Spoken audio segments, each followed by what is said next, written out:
अब तो होली के दिन इस चमत्कारी पौधे से रोड़पति भी हो जाएंगे करोड़पति। माता पार्वती जी ने बताया था शिव को ये पौधा बहुत उपयोगी है, साधु संत भी इसी का इस्तेमाल करते हैं। महाराज आगे बताते हैं, आयुर्वेद में यह पौधा बलवान ही नहीं शक्तिशाली भी है, मर्दों के लिए पावर टॉनिक है। महाराज जी ने अभी अपनी एक कथा में बताया था इस पौधे के बारे में।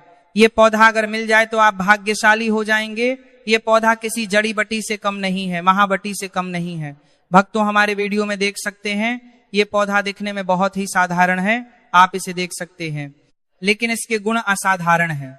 अगर आपके घरों के आसपास में है तो इसे साधारण पौधा समझ के फेंकने की भूल मत करना, नहीं तो बहुत पछताओगे।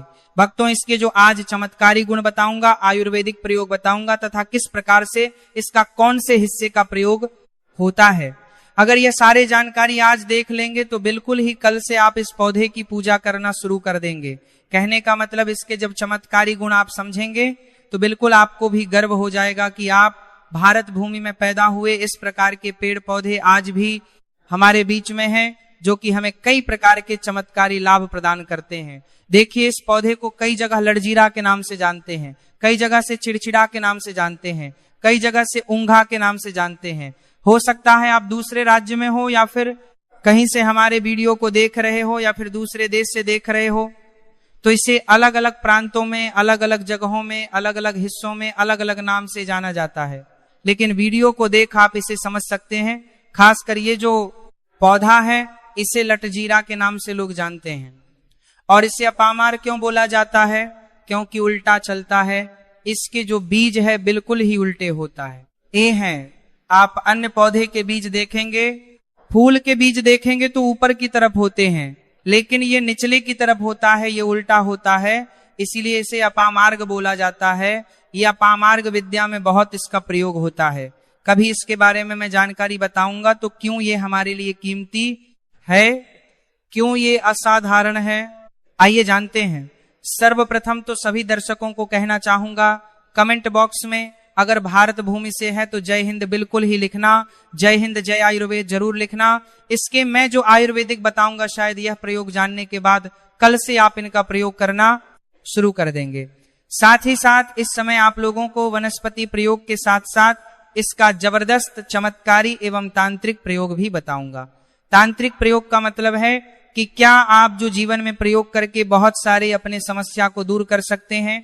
सर्वप्रथम इसके बारे में मुझे ज्ञान कब प्राप्त हुआ, एक महात्मा के साथ जब हमारी भेंट हुई तो हमने उनसे बाद में पूछा कि महाराज लोग काफी लंबे समय से सिद्धियां प्राप्त करते हैं, लंबे समय साधना करते हैं, तो हमें ये बताइए आप लोग 1 महीने तक बिना अन्न बिना जल ग्रहण के वे किस प्रकार की साधना करते हैं।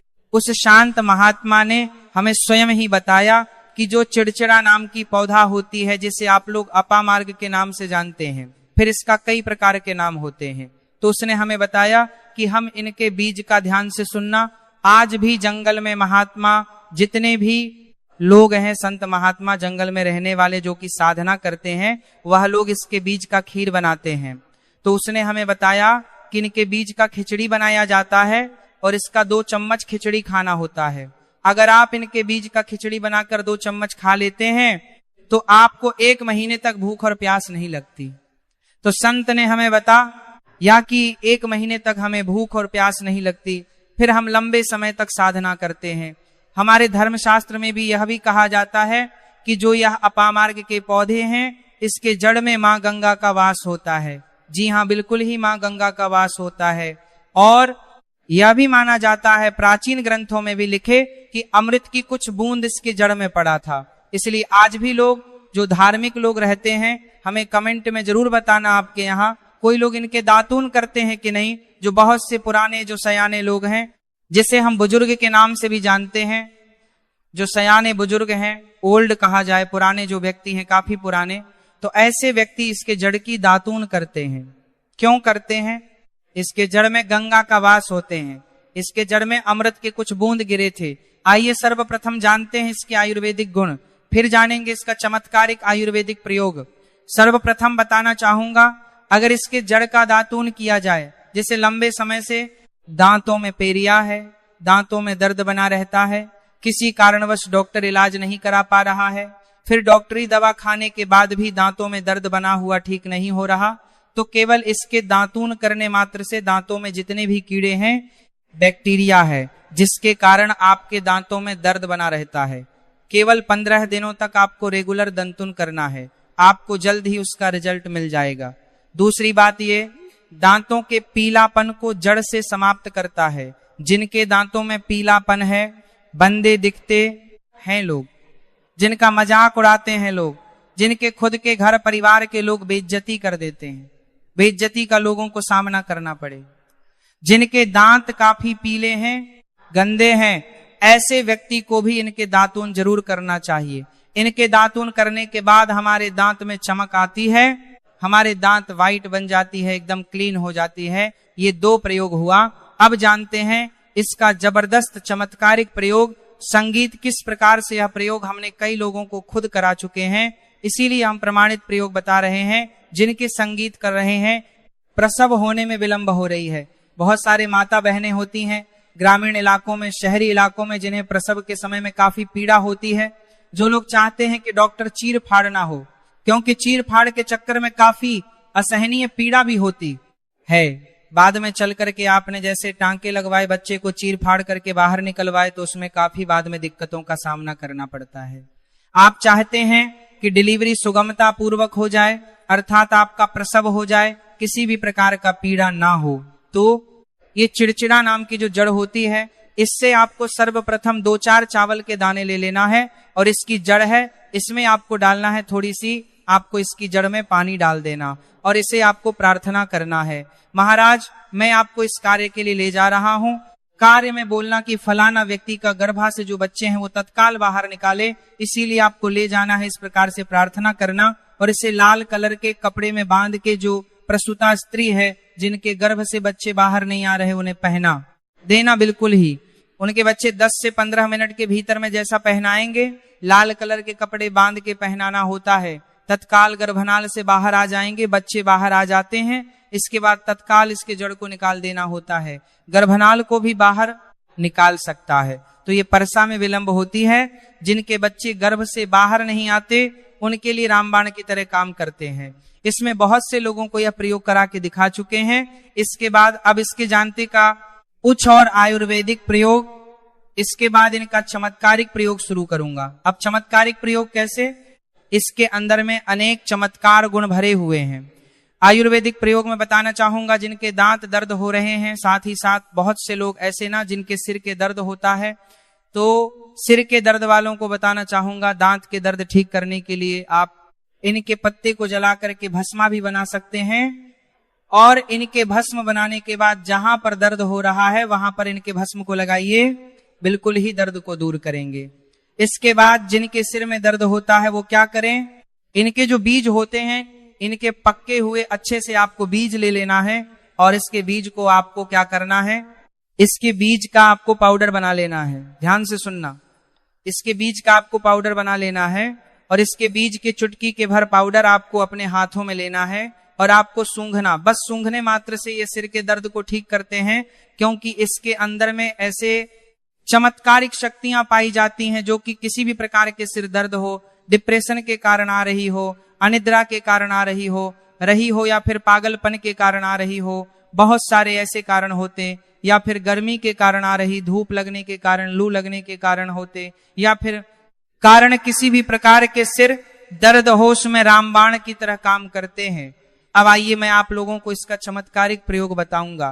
पहला प्रयोग है, जो लोग चाहते हैं कि उनके कार्यभार में उन्हें तरक्की मिले, जैसे कि जो लोग व्यापारी वर्ग से जुड़े हुए हैं, वो लोग चाहते हैं कि उनका धंधा पानी अच्छे से चले, जिनके दुकान अच्छे से चले, ऐसे व्यक्ति क्या कर सकते हैं, इसके जड़ को रवि पुष्य नक्षत्र में लाना होता है, गुरु पुष्य नक्षत्र में लाना होता है, या फिर कोई भी शुभ दिन हो, जैसे दीपावली है, होली है, या फिर बहुत सारे शुभ दिन आते हैं। कृतिका नक्षत्र में भी आप इसके जड़ को ला सकते हैं। इसके जड़ को लाना होता है, और इसे लाल कलर के कपड़े में बांध के आप अपने व्यापार स्थान में बांधिए। देखना जहां पर 5 ग्राहक आ रहे हैं, इसकी कृपा से वहां पर फिर 5 ग्राहक की जगह पर 50 ग्राहकों की भीड़ लग जाएंगे। कहने का मतलब है ये दुकान में ग्राहकों की भीड़ को भी बढ़ाएंगे, आपकी आमदनी बढ़ाने का काम करता है। इसके बाद इसका दूसरा प्रयोग सुनिए। जो लोग जैसे बेरोजगार हैं, रोजगार प्राप्त करना चाहते हैं, ऐसे व्यक्ति इसके जड़ को ध्यान से सुनिएगा। ऐसे व्यक्ति इसके जड़ को एक दिन पहले आपको निमंत्रण देकर के आ जाना है। कौन सी दिन में, ध्यान से सुनिए। शनिवार के दिन, रविवार के दिन सूर्योदय से पहले खंडन करके लाना है। इसके बाद सोमवार को आपको पूजा करना है और मंगलवार के दिन पूजा करने के बाद बुधवार के दिन इसके जड़ को आपको धारण करना है। तो आपको बिल्कुल ही मनोवांछित नौकरी की प्राप्ति होगा। एक नागा बाबा ने इसके बारे में हमें बताया था और इसका प्रभाव काफी अचूक है, कभी विफल नहीं जाता। ये हुआ 2 प्रयोग। अब इसका तीसरा प्रयोग सुनिएगा। तीसरा प्रयोग क्या है कि आप में से अधिकतर बहुत से लोग हैं जिसे नजर दोष लग जाते हैं, भूत प्रेत बाधा से ग्रसित रहते हैं, परेशान हो जाते हैं। तो ऐसे व्यक्ति क्या करें? इसके जड़ को चांदी की ताबीज में डाल के शनिवार के दिन धारण करें। चांदी की ताबीज में डाल के शनिवार के दिन निश्चय धारण करें। तो कैसा भी आपको नजर दोष लगते हो, किसी भी प्रकार की कई लोकतंत्र क्रिया कर देते हैं, ये बिल्कुल आपको नहीं लगेगा। आप हमेशा सुरक्षित रहेंगे। वैसे तो भक्तों इसके अनेक चमत्कारी गुण हैं और इसके कुछ चमत्कारी गुण जैसे कि बहुत से लोग, वैसे तो मैं बताना नहीं चाह रहा था, लेकिन चले अंतिम प्रयोग के रूप में बता रहा हूं। ध्यान से सुनिएगा। तो आप में से बहुत सारे ऐसे लोग हैं जो कि चाहते हैं कि सामने वाले आपको देख के आपके वशीभूत हो जाए या फिर आप ही की तरह कार्य करें, आप जो बोले आप ही अनुरूपी कार्य करें। तो एक काम करना, इसके जड़ और सफेद दूर्वा घास दोनों को पीस के आपको चंदन तैयार करके गाढ़ा तैयार कर लें। इसके बाद आपको इसका तिलक लगाना है। इसका तिलक लगा के अगर आप सभा में जाते हैं तो पूरा सभा आपको देख के मोहित हो जाएंगे। जितने भी पूरे सभा में बैठे लोग हैं वो आपके अनुरूप कार्य करेंगे।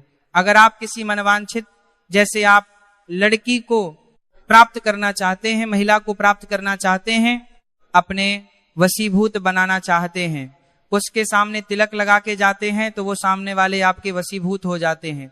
इसमें संदेह नहीं है, क्योंकि हमारे प्राचीन ग्रंथों में इसके बारे में विस्तार पूर्वक जानकारी मिलते हैं। लेकिन मैं आप लोगों को इसका सीधा विधि नहीं बताऊंगा।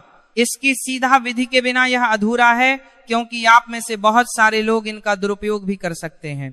इसकी जड़ आप अपने घर में ला करके रखते हैं, देव प्रतिमा की तरह इनकी पूजा करते हैं।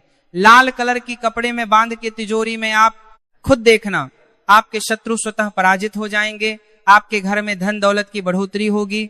कभी भी आपको जीवन में धन का भाव नहीं होगा, रोजगार की प्राप्ति होगा और इनकी कृपा से आप हमेशा सुरक्षित रहेंगे, क्योंकि यह पौधा देवी देवताओं की श्रेणी में आता है। यह पौधा कोई साधारण पौधा नहीं, चमत्कारी शक्तियां से भरे हुए पौधे हैं। अब बात करते हैं होली के अवसर पर। आपको क्या गलती नहीं करना चाहिए जिससे भगवान भोलेनाथ क्रोधित ना हो। भक्तों, चाहे कुछ भी हो जाए, होली के दिन मांस मुद्रा का सेवन गलती से भी मत करना, नहीं तो आपके साथ कुछ भी हो सकता है। होली के दिन देर तक कभी ना सोए, इससे आपका भाग्य बिगाड़ सकता है। भगवान भोलेनाथ रूठ सकते हैं। होली के दिन दाल, चावल या गेहूं से बने पकवान नहीं खाना चाहिए। दिन आप सिर्फ फल, दूध, चाय और कॉफी ले सकते हैं। भक्तों, अगर आप भगवान भोलेनाथ जी को प्रसन्न करना चाहते हैं तो इस दिन काले कपड़े भूलकर भी मत पहनना। इस दिन जितना ज्यादा हो सके भगवा रंग या लाल रंग का कपड़ा पहने, बहुत ही शुभ और मंगलकारी माना जाएगा। इस दिन गलती से भी पति पत्नी शारीरिक संबंध भूलकर भी ना बनाएं, अन्यथा भगवान भोलेनाथ के क्रोध का सामना आपको करना पड़ेगा। इस दिन जितना ज्यादा हो सके तान पूर्ण करे। भगवान भोलेनाथ को अगर कुछ करना है तो ये बातें गांठ बांध ले। भक्तों, ये पाप कभी मत करना। होली के इस पावन अवसर पर शिवलिंग पर भूलकर भी चीजें मत चढ़ाना, नहीं तो जिंदगी भर आपको किसी बड़ी परेशानी का सामना करना पड़ सकता है। आपका व्रत टूट भी सकता है। भगवान भोलेनाथ अत्यंत क्रोधित हो सकते हैं, जान लीजिए, नहीं तो आपके व्रत रखने का कोई भी फायदा नहीं। तो चलिए जानते हैं भक्तों। नंबर 1, तुलसी। पौराणिक कथाओं के मुताबिक तुलसी को माता लक्ष्मी जी का स्वरूप माना जाता है। माता लक्ष्मी जी भगवान विष्णु जी की अभंगी है। भगवान विष्णु शालिग्राम की पूजा में ही तुलसी का प्रयोग किया जाता है। ऐसे में शिवलिंग पर तुलसी का प्रयोग वर्जित है। ये आपको पाप का भागीदार बना सकता है, ऐसा अनर्थ कभी मत करना। भक्तों, नंबर 2, सिंदूर। सिंदूर एक प्रकार से श्रृंगार की वस्तु है जो सभी देवियों को चढ़ाया जाता है, परंतु भगवान भोलेनाथ बैरागी है और वो महाकाल है, इसीलिए उन्हें सिंदूर नहीं चढ़ाया जाता है। ऐसा पाप आप कभी मत करना। भक्तों, नंबर 3, होली के पावन अवसर पर जितना ज्यादा हो सके आपको भगवा रंग पहनना चाहिए। भगवान भोलेनाथ अति प्रसन्न होते हैं। भक्तों, एक बात और ध्यान से सुन लीजिए, ये जो अपमार्ग का पौधा है इसे घर में ला करके ऐसे ही मत फेंक देना, इसे हमेशा साफ स्थान पर रखना चाहिए। जहां गंदगी हो वहां इस पौधे को कभी नहीं रखना चाहिए। अगर आप इसे घर में लाते हैं तो पहले स्नान करके इसे स्पर्श करें, फिर भगवान का नाम लेकर ही इसे घर में स्थापित करें। ऐसा करने से इसके चमत्कारी प्रभाव और भी अधिक बढ़ती है। पर हाँ, सब कुछ नाम है या कौन से काम जाते हैं। भक्तों, बहुत से लोग ऐसे होते हैं जिनके घर में हमेशा कलह बनी रहती है, घर में शांति नहीं रहती, पति पत्नी में विवाद होता रहता है, बच्चे बात नहीं मानते, घर में नकारात्मक ऊर्जा बनी रहती है। तो ऐसे व्यक्ति क्या करें, इसके जड़ को लाल कपड़े में बांधकर घर के पूजा स्थान में रख दे। देखना धीरे धीरे घर का वातावरण बदलने लगेगा, घर में शांति आने लगेगी, नकारात्मक शक्तियां स्वतः समाप्त होने लगेगी। भक्तों, जिनके घर में धन आता तो है लेकिन टिकता नहीं, कमाते बहुत है लेकिन बचत नहीं हो पाती, ऐसे व्यक्ति भी इसके जड़ को तिजोरी में रख सकते हैं। लाल कपड़े में बांधकर तिजोरी में रख दे, देखना धीरे धीरे धन रुकना शुरू हो जाएगा, अनावश्यक खर्चे कम हो जाएंगे और माता लक्ष्मी की कृपा भी बनी रहेगी। भक्तों, यह पौधा इतना चमत्कारी है कि अगर आप इसे श्रद्धा से घर में रखते हैं तो आपके जीवन की बहुत सारी बाधाएं स्वतः समाप्त होने लगती है। कई बार ऐसा होता है कि बिना कारण के कार्य बिगड़ जाते हैं, बनते बनते काम रुक जाते हैं। ऐसे व्यक्ति भी इसके जड़ को अपने पास रख सकते हैं। देखना धीरे धीरे आपके रुके हुए काम बने।